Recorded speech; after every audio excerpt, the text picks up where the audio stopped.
नए साल का आज दूसरा दिन है। आज 2 जनवरी है।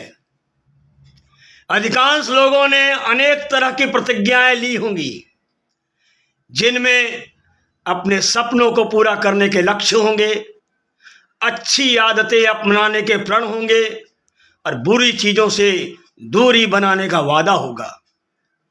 सर्वेक्षण बताते हैं, यदि 100 लोग स्वयं से इस तरह के वादे करते हैं, प्रतिज्ञा लेते हैं, तो उनमें से मात्र 8% ही इसे पूरा कर पाते हैं, निभा पाते हैं। मजे की बात तो यह है कि 92% लोग ऐसे वादे पूरे नहीं कर पाते। उनमें से अधिकांश अगले साल फिर खुद से वही वादे दोहराते हैं, वही प्रतिज्ञाएं लेते हैं। 9 वर्ष का संकल्प कुछ दिन तो सिर चढ़ करके बोलता है, किंतु जैसे जैसे वर्ष पुराना होता जाता है, संकल्प भी धुंधलाने लगते हैं। तो ऐसा क्या किया जाए कि बिना कठिनाई के संकल्प पूरे हो जाए? साथियों, संकल्प 3 तरह के होते हैं। स्वयं की आदतों से जुड़े, स्वयं के भविष्य से जुड़े और खुद के प्रति समर्पित रहें। परिवार इस स्वयं में स्वतः शामिल हो जाता है। जैसे किसी को धूम्रपान की लत लगी है और उसे लगता है कि यह स्वास्थ्य की दृष्टि से उचित नहीं है, तो वह धूम्रपान छोड़ने का लक्ष्य तय कर सकता है। किसी को सोशल मीडिया की लत लग गई है। जी हाँ, सोशल मीडिया की लत लगती है और बुरी तरह से लगती है।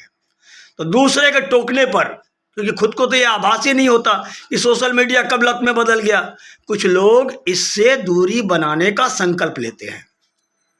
स्वयं के भविष्य से जुड़े संकल्पों में शिक्षा, स्वास्थ्य, कैरियर, संबंध एवं आर्थिक जैसे लक्ष्य शामिल होते हैं। किसी को परीक्षा में अच्छे अंक प्राप्त करना है, किसी को प्रतियोगी परीक्षा में सफल होना है, किसी को रोज जिम जाना शुरू करना है, किसी को कैरियर में तरक्की करनी है, अपना स्टार्टअप शुरू करना है, अपने व्यवसाय को आगे बढ़ाना है, कोई अपने संबंधों की कड़वाहट दूर करने का प्रण लेता है, तो किसी के पास ढेर सारा पैसा कमाने का जुनून होता है।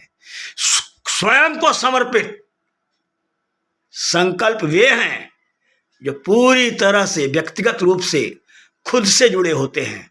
जैसे कहीं घूमने जाना है, कोई पुस्तक पढ़नी है, ये सब चीजें जो हैं अपनी आदत विकसित करनी है, जैसे संगीत या कला आदि। आपने भी बड़े बड़े संकल्प लिए होंगे, किंतु आज मेरी इस बात को सुनने के बाद पुनर्विचार कीजिए, फिर अपने संकल्प तय कीजिए।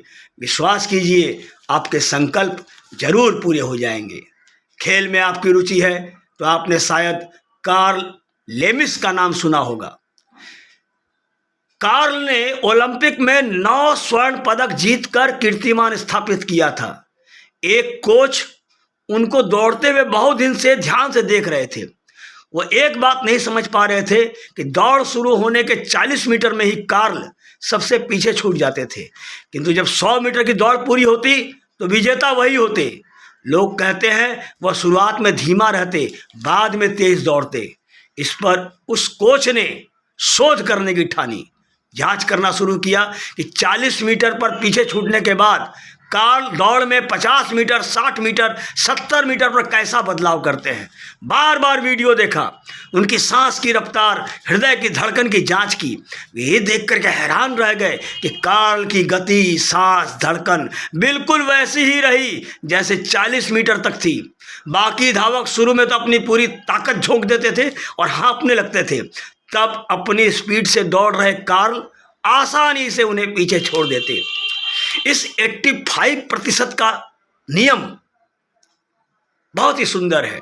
कार्ल के इस दौड़ को 85% का नियम करार दिया गया। यानी आप 100% की बजाय 85% क्षमता पर काम कीजिए। आप हाकेंगे नहीं, आप हाफेंगे नहीं, थकेंगे नहीं, निरंतर और दीर्घकाल तक उसी क्षमता से काम कर पाएंगे।